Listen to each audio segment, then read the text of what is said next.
Hello, good morning, good evening, good afternoon, Earthlings on planet Earth, wherever you may be. Well, I've watched all 3 episodes of the Harry and Meghan show on Netflix this morning, and I've had a shower.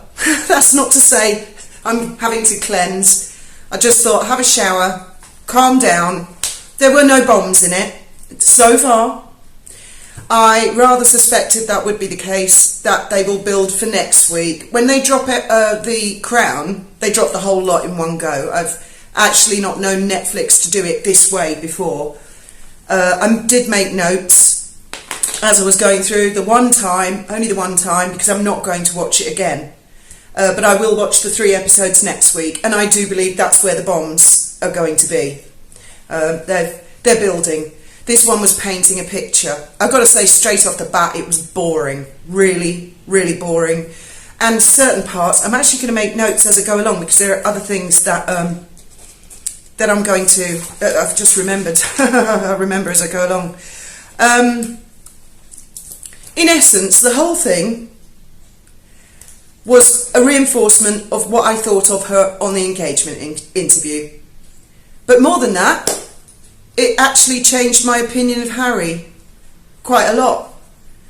I have never really been one to criticise either of them. I don't think I've ever used words like self-absorbed, spoilt brats, whining, whinging. I don't think that's ever been my style before, but having watched that, I have never seen such a load of self-absorbed, selfish, it's all about us, whine, whine, whine in my life.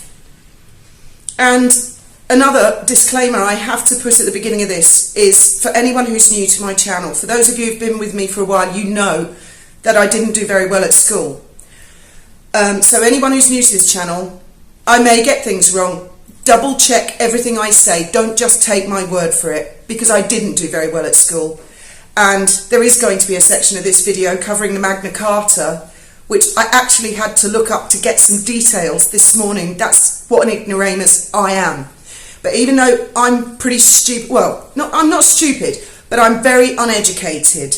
Even an uneducated person like me, I know where to look, how to look, and when I hear things that to me sound way off the beat. So, I'll start with my notes. It starts off with Harry more than once, I think more than twice. They've got a little video diary, which it seems they've done from 2020, I suppose, the Brexit thing. And he says, hello, today is March 2020. One of the days, I don't know what day it is. He actually admits he doesn't know what day of the week it is. Now, we live in a seasonal working area. This is tourism. So in the winter, when everything's closed down, quite often me and my family will say to each other, what day of the week is it? Meaning, is it Tuesday, Wednesday, Thursday, Friday? We roughly know the date. Sometimes we don't, because we're not working. We hibernate. But during the working time, we know exactly what the date is each day. We know what the day of the week is each day, because we're working and we have a routine. How can he not know what the date is? Especially when, really important things happen in your life. Any of you out there ever had a crisis, but you can't remember what the actual date was? My. So this is someone comes across to me, doesn't work, doesn't know what day of the week it is completely, totally disconnected from reality and completely unaware. It did make me laugh. I have this thing on Netflix, and I don't know if anyone else has this. I don't know how to get rid of it. I have this sort of subtitle thing. I've looked for the button on the remote control, I can't find it. And it also has these little square brackets. And when it's playing music, it says things like, heartfelt, sad music starts. And then another one will come up later going, sad music is ending now. And then it says, intriguing music, enlightening music. And that did make me and Graham laugh intermittently while we were either being bored or suddenly going, what the hell did they just say? And then we'd see these weird little captions, crying music, feel sorry for me music. One of the things that really made me angry at it was they brought the subject of Brexit up. Now, I was a fervent Remoaner. That was one of the most toxic things I've ever seen my country go through. And it was painful, really painful. People I'd known for years, I fell out with them. I haven't spoken to them since. And I know that people in the Leave camp feel the same. And we're healing. We're getting over that. I feel we're getting over that. We've left the EU. I accept it. It took me a long time to get there. I support it now. Harry, Meghan, don't you damn well dare start stoking that one up. Talk about baiting and trying to get one side of the nation against the other side of the nation. It was like a civil war in our country, the Brexit referendum. Don't you dare start saying, because you started dating around about that time. And by the way, the Brexit debate went on for about 4 or 5 years. It was a long, drawn-out, bloodthirsty process on both sides of the argument. Don't drag that one in. Don't you dare try tapping into us Remoaners. Well, I can't speak for other Remoaners or Remainers, but I can speak for myself. Don't you dare start trying to whip up a frenzy over that debacle again. It's over, it's done, it's dusted. There are always going to be some people in the world who are racist, but now I look back on that situation, I can see the arguments, I can see the debate, which I could not at the time. Don't start bringing us back to that. Bad enough race baiting, but to do that to the nation, no. I also get quite fed up as a lefty that a lot of people who don't like Meghan sort of say, oh, all the lefties love her and we're all snowflakes and wokey-cokey. I'm not a snowflake, I'm not wokey-cokey. I do lean to the left. I was a Remoaner, and no, I don't like her. I don't approve. All I see is the engagement interview. My first impression of her when she spoke was she's into herself. She's shallow. She's fake, and now ever more so reinforced. I thought it was particularly cruel, the thing she did to her half-sister Samantha. Now, I don't know the dynamic within the Markle family, and it's not my place to comment. But the way that she brought that into that programme. She brought Samantha Markle's daughter into the programme to make herself look good.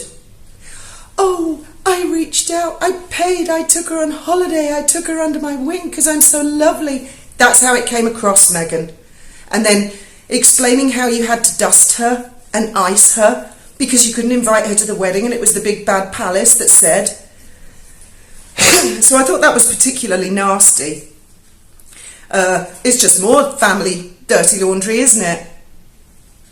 There was all this stuff about she was having problems with security and she had to have some security detail driver. This was before I even knew who the hell she was. I don't know about anybody else. When she was working on Suits, I'd never watched Suits, I'd never heard of her.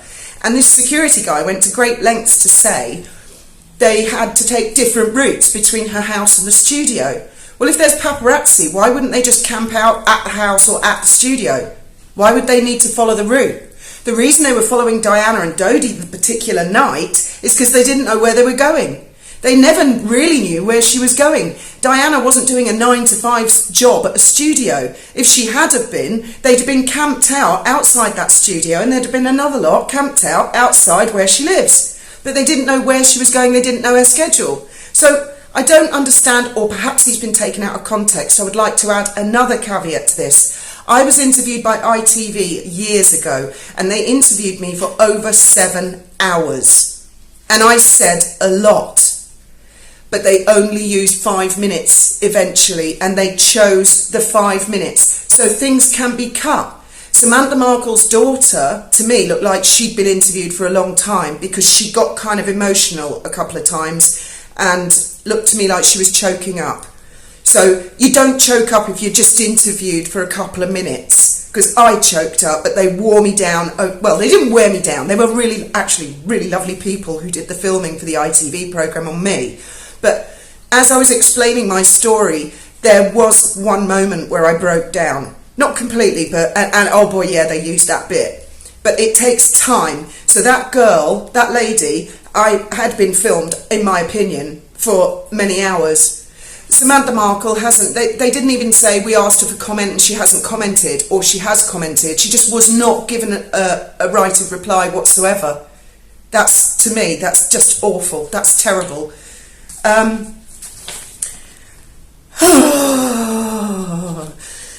She talks about seeing people with long lenses in it.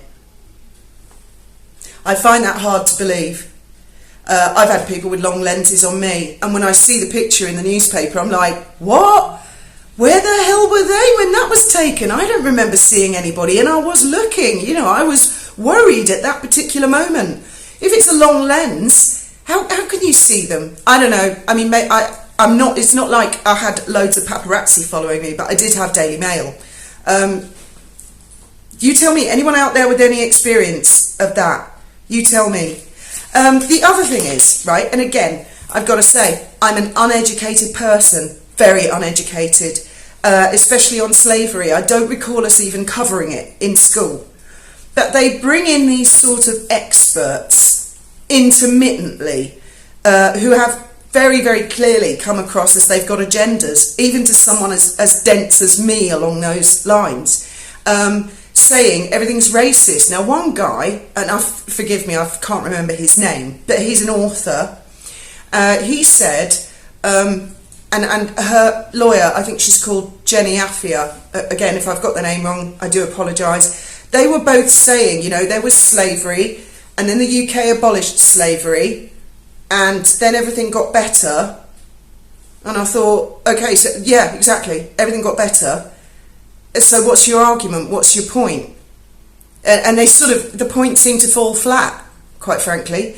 Then, I'm sure it was her lawyer, Jenny Affia, said, oh, well, this thing of the Commonwealth, it's a very clever PR twist, the fall of the British Empire, and then the Queen spent her life forming this club of countries, the Commonwealth, and giving those countries their independence, and things have been even worse than ever in those countries. So, Miss Affia, are you saying these countries have their own independence? Firstly, I don't know if things are better or worse, because, again, I'm not educated on all of the different countries in the Commonwealth. But the point that came across to me was, first you called it an exclusive members club, what the heads of each of these independent countries voluntarily being a member of an organisation like the Commonwealth, unless I've completely misunderstood the Commonwealth. You say they're all independently ruled and things are worse than ever. Well, how is that the fault of the British monarch? They're not in charge. It's not an empire. It's a Commonwealth. They're working towards a common good. Or have I misunderstood that? But the biggest thing that came across to me was all they wanted to do was talk about them, poor them, sitting in their mansion. Everything's been awful. Everyone's against them. That was my take on it. I might add some more to this, but probably not. Probably not. I am going to insert a bit about the Magna Carta where I refer to Wikipedia. Bore the tits off anybody with history lessons. And I know this is a Wikipedia page. I know Wiki's dodgy, but as I've mentioned once or twice before, I didn't do very well at my private school, my privileged private school, because they were bloody useless. So I use Wikipedia as a signposting. I just thought I'd run this past Harry and Meghan, just to explain the point where she says, I wasn't allowed to express political views. As a member of the royal family, no, you're not allowed to express political views. That's not so you're not popular because you lean to the left or the right. This is the reason that I'm just going to read out to you. Now, I'm not reading the whole thing, and I'll keep it as short as I can. His son Edward I repeated the exercise in 1297, Meghan. This is 2022, this is 1297. This time confirming it as part of England's statute law. The charter became part of English political life and was typically renewed by each monarch in turn, although as time went by and the fledgling Parliament of England passed new laws, it lost some of its practical significance. At the end of the 16th century, there was an upsurge in interest in the Magna Carta. Lawyers and historians at the time believed that there was an ancient English constitution going back to the days of the Anglo-Saxons that protected individual English freedoms. They argued that the Norman invasion of 1066, that'd be William the Conqueror for Harry, just in case you don't know who your ancestors are. They argued that the Norman invasion of 1066 had overthrown these rights and that the Magna Carta had been a popular attempt to restore them, making the Charter an essential foundation for the contemporary powers of Parliament and legal principles such as habeas corpus. Although this historical account was badly flawed, jurists such as Sir Edward Coke used the Magna Carta extensively in the early 17th century, arguing against the divine right of kings. Got that, Meghan? Against the divine right of kings. Both James I and his son Charles I attempted to suppress the discussion of the Magna Carta. The political myth of Magna Carta and its protection of ancient personal liberties persisted after the Glorious Revolution of 1688 until well into the 19th century. Get this, Meghan. It influenced the early American colonists in the 13 colonies and the formation of the United States Constitution. Have you got that, Meghan? Have you got that, Harry? And things have progressed from there. So our current monarchy, although they are the head of state, the monarch, they don't go round chatting shit or interfering in politics. Do you understand that part of it? I'm sorry to sound so sarcastic, and I will tone down other parts of the video. I am astonished, and this is coming from an ignoramus like me. I am an educational moron. You won't find anybody less educated than me. I hated school. It bored the tits off me. I didn't understand what they were talking about, and even a pleb like me can grasp this. So what the hell is going on with you, Harry? Do you even know who William the Conqueror is? Did you know that common law stems from 1066? Because that's... I just quickly went to go and look it up. I do remember them mentioning the Magna Carta at school, and I just glazed over it. I didn't know what they were talking about. But I did know because both my parents were monarchists, and I remember saying to them, why don't the royal family ever sue? Why don't the royal family ever retaliate or answer or have a right to reply? Why don't royal, she's the queen, can't she put a foot down? And I remember my parents explaining, saying, look, monarchs don't behave like that anymore. So Meghan, when you say, oh, I didn't know it was no good to say something political, that is the reason why. And then she goes on and on and on about her curtsies. She actually does a sort of little impression of a curtsy like I did on a video quite recently. Oh my God, she met the Queen and she had a curtsy. Oh my God, Harry, if I fuck this up, it'll be curtains, it's over. I'll be off to the Tower of London, I can't cope with all. So, right, let me just explain curtsies. I mean, people watch things like Downton Abbey, don't you? A curtsy is basically just a bob. That's a polite curtsy. This sort of back-breaking yoga thing that people talk about, where you have to contort yourself into a grovelling position and curtsy like this. Oh, your Royal Highness. Fuck off, that doesn't exist, all right? And they're building to it. There was no mention of Christopher Boozy, which again, I expected. If he's going to be in it at all, and they might actually slice him out by next week, because the journalists, I know for a fact, they haven't been in touch with me, but they have been in touch with several other YouTubers, and the more digging they do into him, they go into him, they may decide, we don't want this guy in the programme because there's some baggage there that we don't want brought up.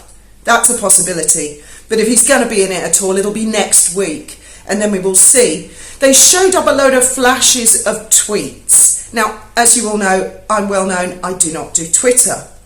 But what I do know about Twitter is you have a little picture of yourself or a bunny or whatever you want your picture to be, and then you have a username, there's some text next to it. Now these boxes they were throwing up quite fast that were saying terrible things about Meghan, like, I want to kill Meghan, I want to do this to Meghan, Meghan's this, Meghan's that. All they had was like the little picture pixelated, but there was no text, there was no username, not even pixelated, not deleted. So they could be photoshopped, they could be fake, they could be just there for emphasis, as we already know for the trailer. Some of the shots were from, I think, the Harry Potter, Katie Price trial. And then some of Meghan and Harry's own allies said, well, yeah, kind of, so what if that's not really from that? We're not expecting you to take it literally. It's just like giving you a loose idea. Well, doesn't that defeat the point and undermine all of the credibility? She doesn't mention that she met with Piers Morgan the night before Prince Harry. Bizarrely enough, there's a photograph of Harry on bended knee, and it really looks to me like she's wearing a body cam, unless she had a phone, you know, and as he was asking her, she's going, do you mind if I video this while you're asking me? So that was kind of super weird. I found that weird. And she was doing some whispering before that he didn't know, going, it's happening, he's going to ask. All she was interested in is fashion, clothes, Hollywood. Oh yes, I'm glad I didn't cut this, because there's another thing that I've just remembered. Okay, fair enough. The Magna Carta's a bit dry and it's a bit boring, isn't it, Harry and Meghan? Did you at any point, Meghan, say, what's the British monarchy all about? I want to learn about the British monarchy. St George's Chapel, where I'm going to get married. I think that's what it's called, isn't it? Because, I mean, like I say, I'm not even sure myself, but I think it's called St George's Chapel. Aren't there monarchs buried there? Didn't she ask about all of that? Didn't she want to do something like Julie Montague, to say to Americans, this isn't like the Princess Diaries. Oh yes, there was a big reference to the Princess Diaries in it. She didn't want to do any of that. She didn't want to learn anything about British heritage. Perhaps if she had have shown an interest in something else other than herself, she might have realised that there's a rich tapestry of information there. That the laws of England are founded on William the Conqueror and 1066. That much I do know from having studied basic law. She wasn't interested in any of that. Oh, Botswana. Yeah, that she was so in love with, doing all her aid work before she met Harry. Or was it Rwanda? I can't remember. And he took her camping because, you know, we're soulmates. We're both into Africa. She loves Africa like me. They make a point. He went back to Africa every year for, was it Centibale or something like that? How many times have they been back to Africa since, in all these years? Apart from the, you know, the South African tour, how many times they go back? How many times has she gone back? And then she's like, oh, we're going to sleep in the bush, we're going to sleep in a tent, oh, there was an elephant there, oh. And then in the next shot, she's like, oh, I'm much happier in New York, having champagne and tea with my friends and picking out dresses. It just comes across as shallow, false, fake. There's just no interest in, like, oh, when we were on tour, for example, in South Africa, I met these people and they were so inspirational. They were telling me all about this, that and the other. She didn't want to talk about the people that she met before she was with Harry. Oh, yeah, we were helping them get water for their village or whatever the cause was she did. The United Nations, all she wanted was, you know, I got an applause. There's no depth. There's nothing... It's vacuous. It's literally, but she has plenty of time to explain how she looked after her sister, who she barely knew, met her like, oh, maybe one time 100 years ago. She goes into great detail about how she took that girl under her wing, took her on holiday everywhere, and then flicked her off because she didn't want to invite her to the wedding. Doria's in it as well. If you want, go watch the clips of Doria. I'm not even going to comment on Doria because that's the first time I've heard her speak, and I'm not going to make any comment on that. Thomas Markle was he was mentioned in it. She did say she was a daddy's girl at one point, and then she found an inordinate amount of time to talk about the heart attacks and go the toing and froing for the wedding. So I mean, I didn't hear either of them sort of come out with any stories about other people, you know, people they want to help, people they're interested in. All they are interested in is themselves. That is my takeaway from watching those 3 long, boring hours, and slightly infuriating at certain points, listening to the experts. And yeah, there is another thing. The experts they made a big thing about the blackamoor brooch that Princess Michael wore. And they were talking about slavery, and I think it was Jenny Affia said, if you go into any palace, any castle, any aristocracy's home, you will see remnants of slavery. Well, I would say to you, Miss Affia, quite right too. Do not rub it out. Don't delete that part of history. That would do enormous discredit to all of the people who suffered slavery. If you tear down statues that demonstrate what went down, if you start removing things and deleting and cleansing history, in 100 years' time, kids will be having slavery denial like they have Holocaust denial today. I mean, grow up. Those kind of topics are far, far, far infinitely bigger than Harry and Meghan and how many people can fit under her skirt. I'm not making this up. That was actually part of it in the red dress. A discussion between her and Harry about how many people were under her skirt at any one time. There was another bit that I forgot to mention. At one point, Meghan said, and this part's about the British press, because I'm not quite sure of the timeline of how things went down, but I'm pretty sure they put it in a different order, making out that the press were actually saying racist things about her, which actually I don't recall ever seeing personally anything racist that the Brits... There's a thing called the Press Complaints Authority. There are laws in the UK. Newspapers are not allowed to print the N-word or any derogatory racist word. They're not allowed to do it. And as I've said many times before, of all the people on planet Earth, I really never thought I would find myself defending the Daily Mail, or that, not that I've never really had anything against the Sun. The Sun never did any stories on me personally, but the Daily Mail did plenty. And I can't believe that I'm having to defend them. Royal correspondents are actually really nice, tame journalists in comparison to other types, for example, crime correspondents or political correspondents. They're the real bulldogs and terriers of the industry. The royal correspondents, to me, come across as a bunch of very polite people crapping their knickers, trying not to put a foot wrong and trying not to upset the principals and having a good relationship with them. Meghan said, I knew, no matter how perfect I am, they'd tear me apart. Well, big yourself up, love. You're perfect, are you? Or something like that. What was her wording, Graham? She said, I did write it down. I did write it. Oh, that's right, I've got it. She said, no matter how good I was. Wow. Up your own backside or what? No matter how good you were. Whew. Oh, they tried dragging the Stephen Lawrence case into it as well, that tragic, hideous Stephen Lawrence case. Making comparisons. I'm sure it was Harry, I heard, saying, oh, Meghan's been through exactly the same thing. What? As I say, they're not aware. They're not aware. It's like they live in a mushroom, all of their own. It's like they couldn't care less about anybody else except themselves.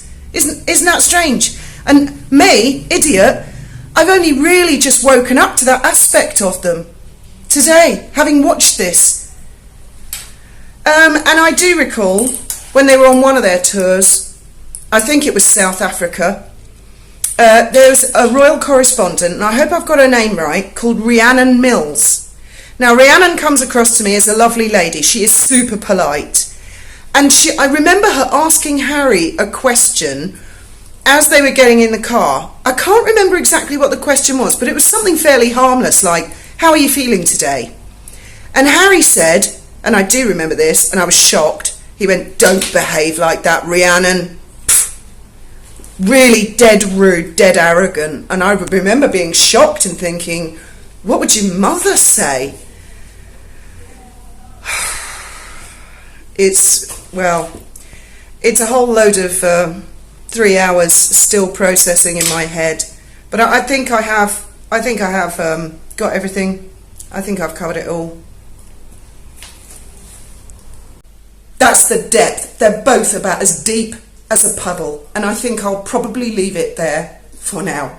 Thank you for listening to my rant, and no, I'm not going to watch it again. I'm not going to watch it again. They're just too vacuous for words.